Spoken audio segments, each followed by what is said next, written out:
Welcome to Cash's Custom Shop. My name is Cash, and in today's video we are opening up this 13-inch WEN thickness planer. We're going to be taking a look at it, going over the specifications of this model, and then putting it through just a little bit of use. Without further ado, let's go ahead and unbox this thing and see what it looks like in the box. I will note that my box came a little bit damaged in shipping, and it does almost sound like there's some loose stuff in here, so I'm a little bit worried right off the bat, but let's pop this open and see what it comes with.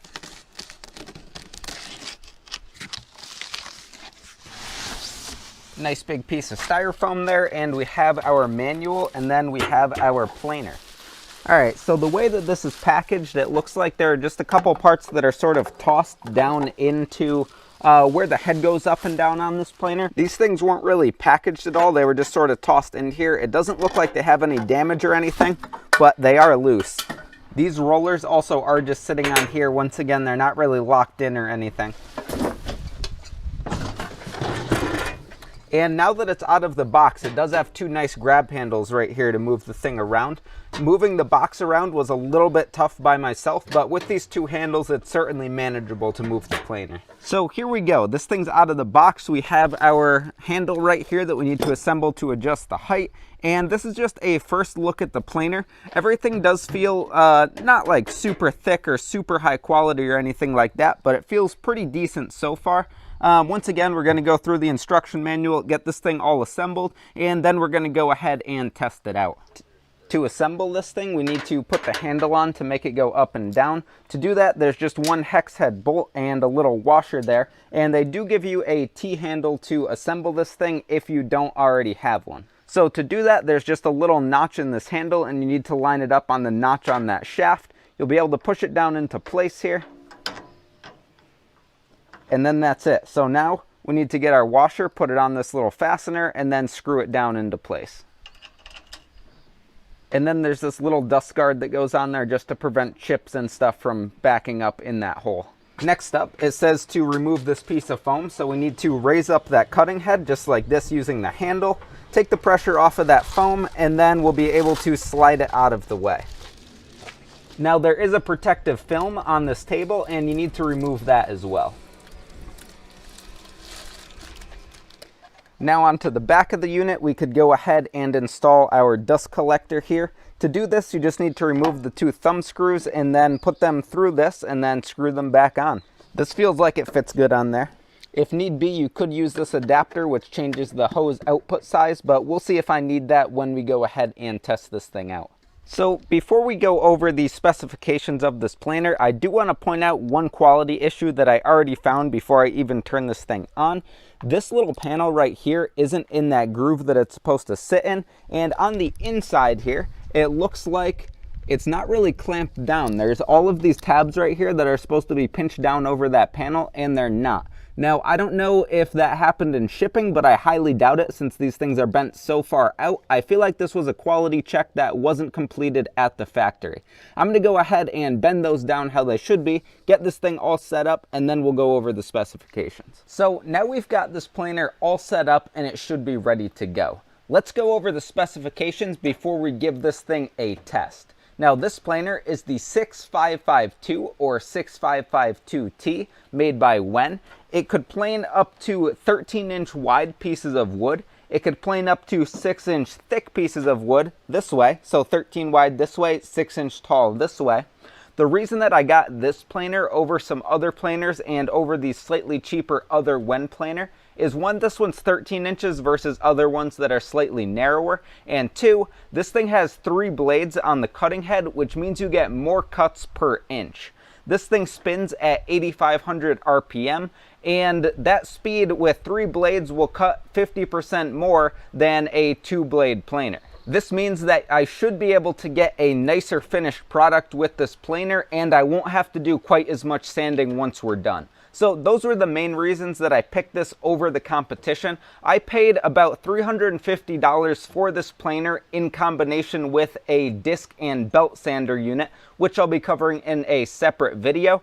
These planers do range a little bit. I've seen them for between about $325 and about $450 for just this planer new. But like I said, if you look around, sometimes you could get a deal. I did link what I bought down in the description below if you're interested in trying to get a good deal on this and also get it with the belt sander combo. The max depth of cut for this on pieces that are under 6 inches wide is 3/32 of an inch, and for pieces that are over that 6-inch width, they only recommend going 1/32 of an inch per pass. Now, each turn of this knob does raise and lower your planer 1/16 of an inch, so half a turn is 1/32 of an inch. The feed rate through the planer is 26 feet per minute, and the weight of this unit is 66 pounds. So it is fairly heavy, but it's manageable for someone like me who's really not that big, and I can move this thing around by myself, and I don't have too bad of a time doing it. Now that you know a little bit about this planer, let's try to give this thing a test and see how it actually works. These magnets right here, I wasn't really sure what they were for, and those are for doing maintenance on your blades and replacing those. It basically makes it so you don't have to touch the blades with your finger, and that's all covered in the manual. So this does have a height gauge right here that's supposed to tell you about how thick your final product will be. After seeing that that was loose at first, I don't know exactly how much I would trust that, but you could use it as a reference point. And then it also has this gauge right here, which has a little spring-loaded piece right here, which will tell you how much you're taking off per pass. Once again, under 6 inches, they recommend doing a 3/32 maximum pass, and over that, they recommend 1/32. To start out, I'm just going to use this 2x4 here. This is a pretty soft wood, and I'm only going to start by taking about 1/32 off per pass. It might even come out to a little bit less than that. So I'm going to get my eye protection and ear protection on. We'll fire this thing up and then try to give it a pass here.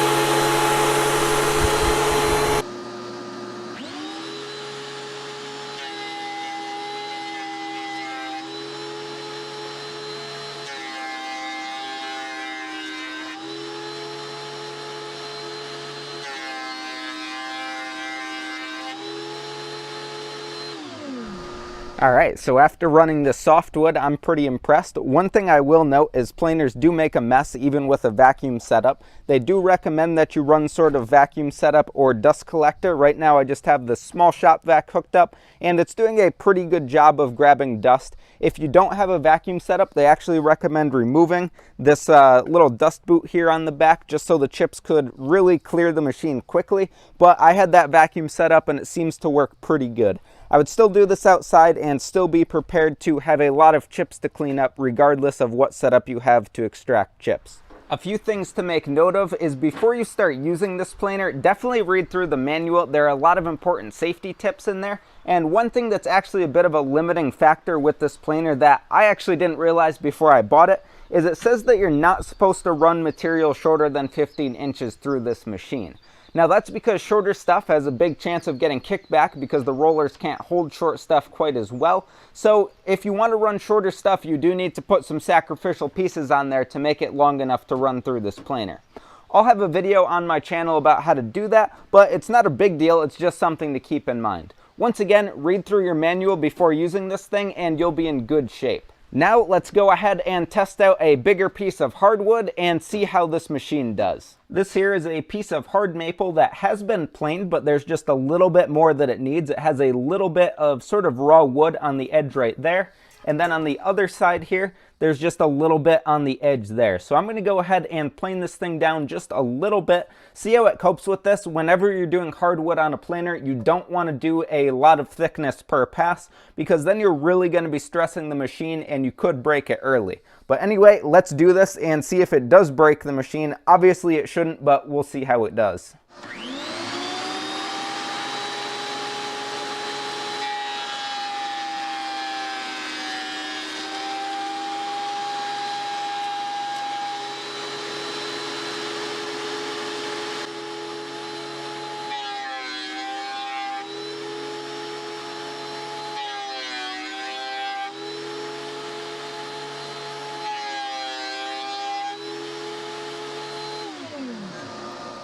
All right, so side one is done here, and it does look like this planer is up to the task of planing down these hardwoods. Now is an important time to talk about snipe, which is what happens when the wood is at the beginning or the end of the planer when it's getting grabbed by those rollers there. And sometimes the planer will make a little divot as the board is feeding in sort of downwards or upwards towards the end or beginning of the stroke through. Now, this is something that you could dial in, but in my case, I just got a very minor amount on the lead-in edge and a slightly bigger amount on the exit edge here. Now, this is very common for planers. It's something that could happen with pretty much any planer, and you just have to learn to work around how to avoid that, and that's not something that I'm really too worried about with this planer. Now, once again, I am pretty impressed. It didn't really bog down doing this wider board. I was doing really shallow passes, but it seemed like it was doing the trick well. I'm going to go ahead and do the other side of this, and then we'll wrap up this video.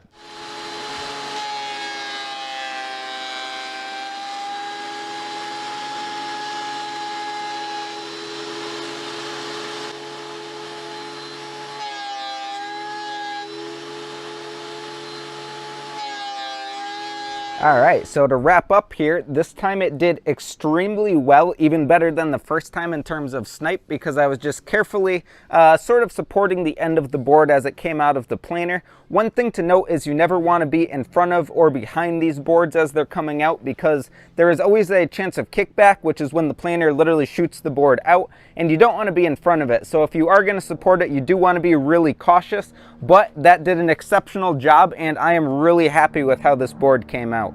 And so guys, I think that's going to wrap up this video. In summary, this planer seems to work really well. It is around $350, and like I said, if you go through that link in the description, sometimes they sell this as a package with a belt sander and you get a better deal. This video was not sponsored. I did buy this thing with my own money, and this was the product that I chose to buy because I think you get a pretty good value for the money. Now, longer term, I'll do more reviews and more updates on this thing in case I do have problems, but initially, I'm pretty impressed with it. Don't forget to like this video if you enjoyed it, subscribe for more, and I hope you stick around for the next one. Take care.